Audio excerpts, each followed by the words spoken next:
আমার সেই গল্পটা এখনো শেষ হয়নি।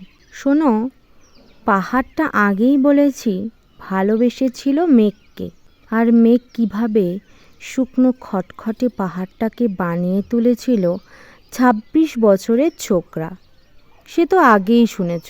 সেদিন ছিল পাহাড়টার জন্মদিন। পাহাড় মেঘকে বললে, আজ তুমি লাল শাড়ি পরে আসবে।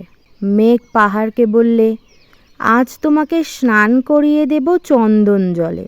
ভালোবাসলে নারীরা হয়ে যায় নরম নদী, পুরুষেরা জ্বলন্ত কাঠ। সেইভাবেই মেঘ ছিল পাহাড়ের আলিঙ্গনের আগুনে, পাহাড় ছিল মেঘের ঢেউ জলে। হঠাৎ আকাশ জুড়ে বেজে উঠল ঝড়ের জগঝম্প। ঝাঁকড়া চুল উড়িয়ে ছিনতাইয়ের ভঙ্গিতে ছুটে এলো এক ঝাঁক হাওয়া। মেঘের আঁচলে টান মেরে বললে, ওঠ ছুঁড়ি, তোর বিয়ে। এখনো শেষ হয়নি গল্পটা।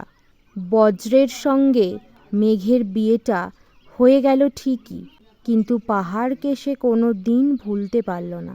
বিশ্বাস না হয় তো চিরে দেখতে পারো পাহাড়টার হাড় পাঁজর, ভিতরে থই থই করছে শত ঝর্ণার জল।